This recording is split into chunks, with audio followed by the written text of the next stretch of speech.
माझं नाव सुभाष शालिग्राम चांदूरकर, राहणार चिंची, तालुका संग्रामपूर, जिल्हा बुलढाणा। आज जे आपण सफरचंदाची शेती पाहतो आहोत, ही शेती मी परंपरागत शेती सोडून केलेली फळबाग आहे। महाराष्ट्र शासनाने या फळबागेला आजपर्यंत अनुदान दिलेलं नाही, परंतु आता ही बाग पाहिल्यानंतर महाराष्ट्रात एवढी मोठी बाग मला वाटतं आज मीच लावलेली आहे। हे पाहून महाराष्ट्र शासनसुद्धा याला अनुदानाची तरतूद करेल अशी माझी अपेक्षा आहे।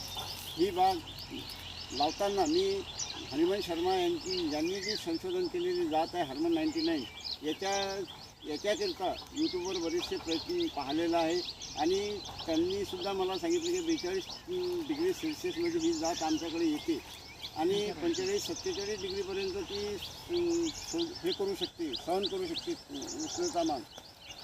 त्यानुसार मी जेव्हा रोप आणले होते तेव्हा ते साध्या काळ्या होत्या आणि त्या उष्णतामानामध्ये सुद्धा ते जगले आणि आता चांगल्या फळबाग लागलेला आहे।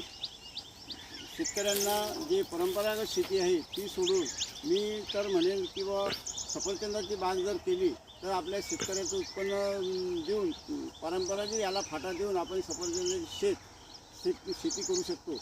काश्मीरमध्येच सफरचंद येतात हे आज माझ्या बागेवरून सिद्ध होते।